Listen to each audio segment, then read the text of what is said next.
পরীক্ষার আগে আমাদের যতজনের সাথে দেখা হয় একটা কথা আমরা খুব শুনি, সেটা হচ্ছে যে দুশ্চিন্তা করো না, টেনশন করো না।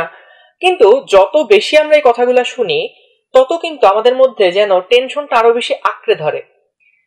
আচ্ছা, এই টেনশন এই জিনিসটাকে কি আমরা কোনোভাবে এমন করে কাজে লাগাতে পারি যাতে করে এটা আমাদের পারফরমেন্স ইমপ্রুভ করতে পারে? আগে আসি যে আমাদের কি ধরনের টেনশন হয়। পরীক্ষার ক্ষেত্রে পুরো টেনশনটাকে আমরা কিন্তু দুইটা সেগমেন্টে ভাগ করতে পারি। একটা হচ্ছে পরীক্ষার আগের টেনশন এবং আরেকটা হচ্ছে পরীক্ষার পরের টেনশন। তো পরীক্ষার আগে আমাদের মধ্যে কি ধরনের টেনশন জাগে? তো পরীক্ষা তো দিব, যদি গোল্ডেন এ প্লাস না পাই, যদি এ প্লাস না আসে, বা যদি পাসই না করতে পারি। আব্বু আম্মুকে তো কোনোভাবে ম্যানেজ করতে পারলাম, কিন্তু পাশের বাসার আন্টিকে কি করে ম্যানেজ করব? এছাড়াও ধরো তুমি যে দুইটা চ্যাপ্টার বাদ দিছো পরীক্ষার যে প্রিপারেশন, তার মধ্যে ধরো তুমি দুইটা চ্যাপ্টার বাদ দিছো। তো যেই দুইটা চ্যাপ্টার বাদ দিছো তোমার মনে হবে যে আচ্ছা ওই দুইটা চ্যাপ্টার থেকেই যদি অনেকগুলা প্রশ্ন চলে আসে, অনেকগুলা সিকিউ চলে আসে, বা যেই চ্যাপ্টারগুলো ভালোভাবে পড়ছি পরীক্ষার হলে গিয়ে যদি আমি ওই চ্যাপ্টারগুলাও যা যা পড়ছি ওইগুলো যদি আমি ভুলে যাই। তো এইরকম টেনশন আমাদের পরীক্ষা দিতে যাওয়ার আগেই কিন্তু আমাদের মধ্যে থাকে। তো পরীক্ষা যখন দেই আমরা খেয়াল করে দেখবো পরীক্ষার হলে বসে কিন্তু আমাদের মধ্যে সেরকম কোনো টেনশন কাজ করে না। একবার যখন লেখা শুরু করি তখন কিন্তু আমাদের আর কোনো টেনশন থাকে না। আবার যখন পরীক্ষার হল থেকে বের হই তখন আবার আরেক ধরনের টেনশন হওয়া শুরু করে। কেমন? দেখা যায় আমরা মনে হয় যে আচ্ছা আমি কি পরীক্ষার খাতায় রোল নাম্বার ঠিক মতন লিখছিলাম, বা আমি যে লুটশিটটা নিছিলাম সেটা যদি পরীক্ষার খাতা থেকে আলাদা হয়ে যায়, বা আমি হচ্ছে যে লুটশিট নিছিলাম সেখানে কি আমি কোড নাম্বার ঠিক মতন লিখছি। তো এইরকম নানাবিধ টেনশন, এবং বাসায় আসার পরে আমরা রীতিমতো কিন্তু নাম্বার যোগ করে করে গোনা শুরু করি যে আসলে 80-র উপরে আসছে কিনা। তো এই যে যত রকম টেনশন দেখো, এগুলাকে তুমি কিন্তু কখনোই বাদ দিয়ে কাজ করতে পারবা না। তোমাকে যত বলা হবে টেনশন করো না, তত কিন্তু আমাদের মাথার মধ্যে জিনিসগুলা জেকে বসবে। তো আমরা যে টেনশন করতে মানুষজনকে নিষেধ করি বা স্টুডেন্টদেরকে যে টেনশন করতে নিষেধ করি, এটার কারণ কি? এটার কারণ হচ্ছে তুমি যখন টেনশন করবা তোমার কিন্তু ডিসিশন মেকিং যে অ্যাবিলিটি বা তোমার জাজমেন্ট, এটাকে কিন্তু বড় একটা ইম্প্যাক্ট ফেলবে টেনশনটা। এবং আমি যদি খুব লং টার্মের কথা চিন্তা করি তাহলে কিন্তু স্ট্রেস বা টেনশন করা এমন একটা জিনিস যেটা হার্ট ডিজিজ বা মেন্টাল হেলথ বা হচ্ছে আমাদের কিন্তু অনেক ক্ষেত্রে ক্যান্সারেও অনেক বড় একটা ভূমিকা রাখে। তো একটা গ্রুপ আছে যারা চিন্তা করলো যে আচ্ছা আমরা এই টেনশনটাকে যদি কোনোভাবে পজিটিভলি কাজে লাগাতে পারি, যে টেনশনকে তো আমি কখনো বাদ দিয়ে কাজ করতে পারছি না, বা আমি তো কখনো টেনশনটাকে ছেড়ে আগাতে পারছি না, তাহলে টেনশনটাকে নিয়ে আমাকে আগাতে হবে। তো কেমন হয় যদি আমরা টেনশনটাকে পজিটিভলি কাজে লাগাতে পারি এবং আমাদের পারফরমেন্সকে টেনশনের মাধ্যমে ইমপ্রুভ করতে পারি? খুবই নতুন একটা আইডিয়া। টেড টকের নাম তোমরা অনেকেই শুনছো। টেড টকে এসে একজন সাইকোলজিস্ট কেলি ম্যাকগোনিগাল উনি বলেন যে আমরা যদি স্ট্রেস সম্পর্কে আমাদের মনকে পরিবর্তন করতে পারি তাহলে আমরা বডির রেসপন্সও পরিবর্তন করতে পারবো। তো কথাটা কি আর একটু ভালো মতন বোঝার চেষ্টা করি। উনি যেটা বলতে চেয়েছেন যে হলো যখন আমরা খুব টেনশন করি তখন আমাদের যে ব্লাড ভেসেল গুলা থাকে, ব্লাড ভেসেল তোমরা জানো যে রক্ত পরিবাহিত হয়।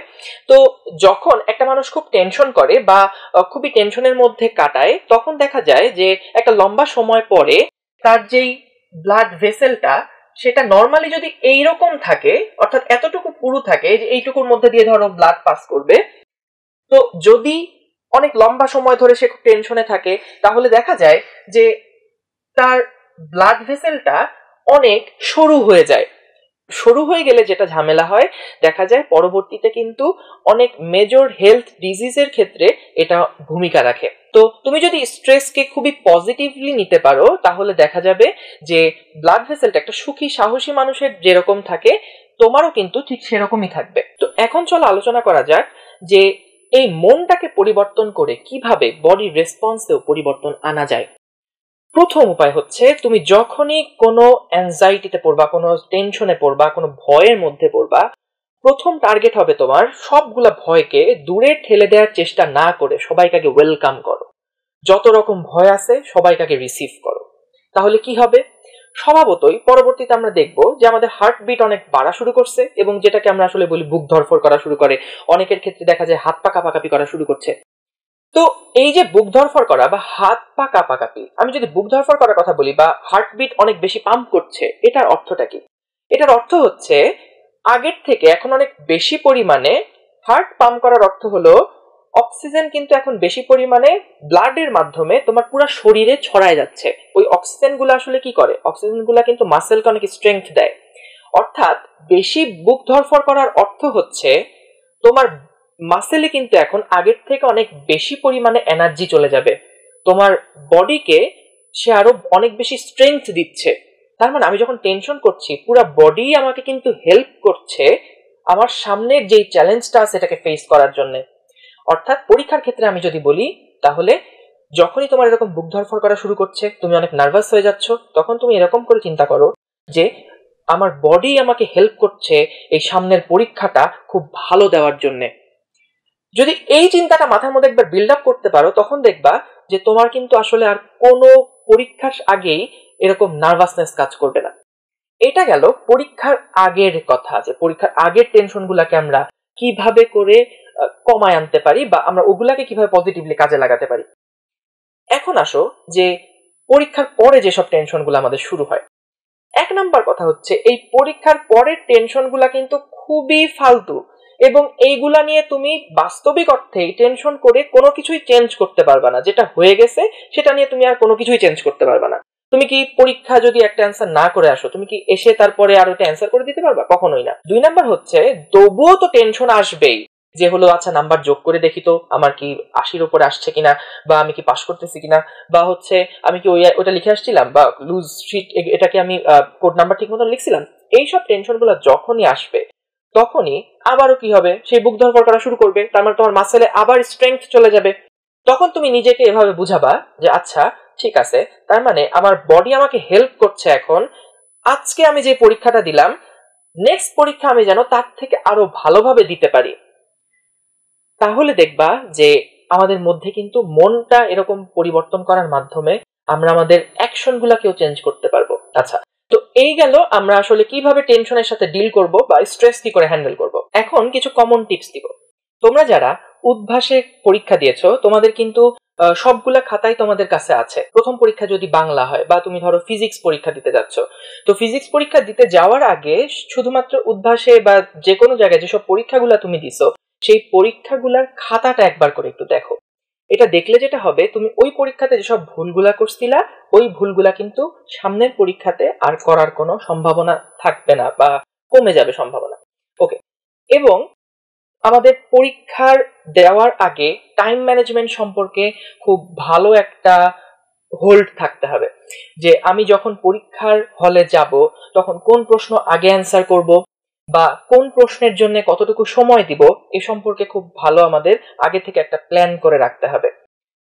প্ল্যান করলে যেটা হবে, তুমি যদি ওই সময় হুবহু মানে পরীক্ষার হলে তুমি যদি হুবহু এক্সিকিউট করতে নাও পারো, তবুও তোমার মধ্যে একটা তাড়না কাজ করবে যে আচ্ছা আমি তাহলে এতক্ষণ ধরে এটা লিখলাম, আমার আর এতগুলো প্রশ্ন বাকি আছে, এত সময় বাকি আছে, আমাকে এখনই এই প্রশ্নে সুইচ করা উচিত। কিন্তু যদি তুমি কোনো প্ল্যানই না করো, সেক্ষেত্রে কিন্তু দেখা যাবে একটা প্রশ্ন লিখতে অনেক বড় হয়ে গেছে, তারপরে অন্য প্রশ্নগুলা অ্যান্সার করতে গেছো কিন্তু সময় থাকছে না, অনেক ছোট ছোট হয়ে গেছে। এরকম যেন না হয়। প্রত্যেকটা প্রশ্নের চেষ্টা করবো যাতে প্রায় একই সাইজ থাকে। আমার একজন টিচার ছিলেন ওয়ারিস ভাই, তো উনি হচ্ছে আমাকে এভাবে করে বলছিলেন যে যেসব লিটারেচার পরীক্ষাগুলো আছে এই লিটারেচার পরীক্ষাগুলোকে টি-20 ম্যাচের সাথে চিন্তা করতে। কেমন? টি-20 ম্যাচগুলোতে তুমি দেখো প্রথম যে পাওয়ার প্লে থাকে বা প্রথম 6 ওভার যে থাকে, ওই সময় যে যত বেশি রান করতে পারে প্রথম 6 ওভারে তারাই কিন্তু পুরো ম্যাচটাকে লিড দেয়। আমরা ওই কনসেপ্টটাকেই আমরা পরীক্ষার হলেও কিন্তু অ্যাপ্লাই করতে পারি। কিভাবে? প্রথম যে 20 মিনিট বা প্রথম আধা ঘন্টা আমরা চেষ্টা করব যে খুব দ্রুত অ্যান্সার করার জন্য, যত দ্রুত যত বেশি পরিমাণ অ্যান্সার করে ফেলা যায় আমরা সেটা চেষ্টা করব। এটা করলে সুবিধা যেটা হবে, তুমি পরবর্তীতে অনেক রিল্যাক্সলি লিখতে পারবা এবং শেষের দিকে হাতের লেখা খারাপ হওয়ার কোনো সম্ভাবনা থাকবে না। এই জন্য যেসব লিটারেচার টাইপের প্রশ্নগুলো আছে এগুলো চেষ্টা করব যত দ্রুত, প্রথম থেকেই শুরু করব যে খুব দ্রুত লেখার জন্য। কারণ প্রথম থেকে আমরা যদি খুব স্লো লিখি তাহলে কিন্তু পরের দিকে দেখা যাবে অন্যান্য প্রশ্নগুলোতে আমরা ঠিক মতন সময় দিতে পারছি না। ম্যাথের ক্ষেত্রে আসি। ম্যাথের ক্ষেত্রে আমাদেরকে খেয়াল রাখতে হবে আমরা সিলি মিস্টেক যেন না করি, যেমন প্লাসের জায়গায় মাইনাস দিয়ে দিছি বা গুণ করতে গিয়ে ভাগ করে ফেলছি। এইরকম টাইপের সিলি মিস্টেক যাতে না হয় সেই জন্য দুইটা উপায় আছে। একটা হচ্ছে তুমি পুরো পরীক্ষা দেওয়ার পরে পুরো খাতাটা একবার রিভাইজ করো, অথবা একটা অঙ্ক করো একবার রিভিশন দাও, আবার ওই অঙ্কটা করো আবার রিভিশন দাও।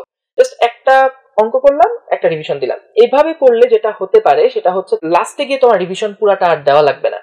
এখানে একটা রিস্ক আছে, সেটা হচ্ছে যে আমি যদি এরকম একটা অঙ্ক করলাম আবার রিভিশন, একটা অঙ্ক করলাম আবার রিভিশন, এরকম করতে গেলে আমি হয়তো লাস্টের দিকে টাইম নাও পেতে পারি।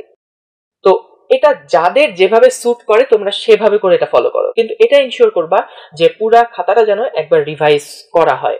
তো আমি যদি ফিজিক্স কেমিস্ট্রির কথা বলতে চাই তাহলে যেটা বলবো যে এই সব পরীক্ষাগুলোর ক্ষেত্রে প্রশ্ন চয়েস করাটা খুবই ইম্পর্টেন্ট।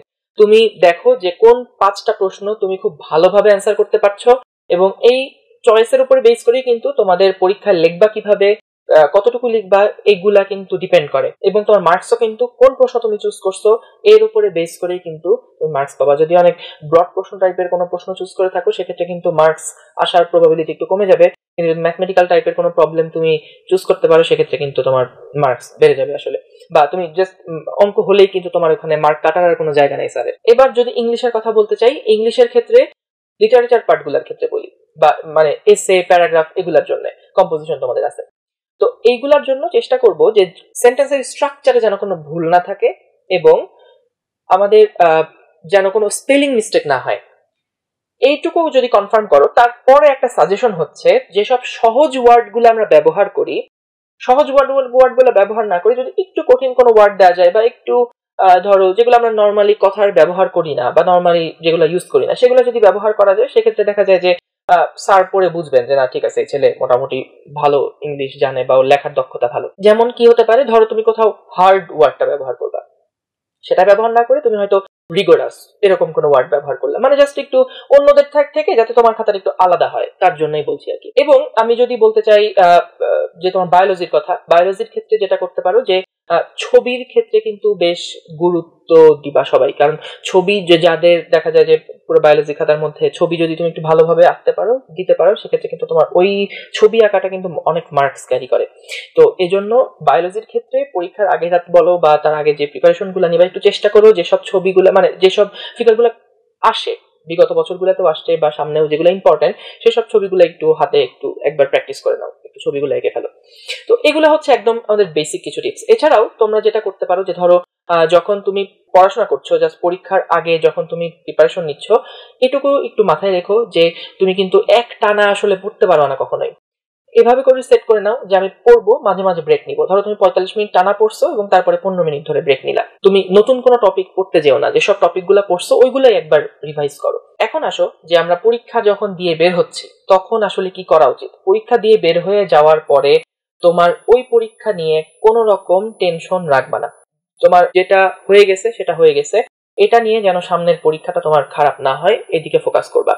এবং এরপরে আমরা হচ্ছে ধরো এরকম একটা একটা করে পরীক্ষা দেওয়ার মধ্যে যেহেতু অনেক লম্বা একটা সময় ধরে পরীক্ষা হবে, তো অনেকেই দেখা যাবে যে ঘুম ঠিক মতো না হওয়ার কারণে বা খাওয়া দাওয়ার অনিয়ম করার কারণে কিন্তু অনেকেই অসুস্থ হয়ে যেতে পারে। তো এই দিকে একটু খেয়াল রাখবা, কারণ অসুস্থ হয়ে গেলে কিন্তু কোনো কারণে যদি পরীক্ষা মিস করে ফেলো সেক্ষেত্রে কিন্তু আরো বেশি হ্যাজার্ডাস একটা সিচুয়েশনের মধ্যে পড়ে যাবা। এবং তোমাদের জাস্ট একটা ইনফরমেশন দিয়ে রাখি, সেটা হচ্ছে যে আমাদের উদ্ভাসের যে প্রোগ্রাম, এসএসসি পরীক্ষার পরপরই 2 মাসের একটা কোর্স হবে, সেটা হচ্ছে আইসিটি কোর্স। তো এই আইসিটি কোর্সটা কিন্তু তোমরা এসএসসি পরীক্ষার পরে এটা আগায় রাখতে পারো।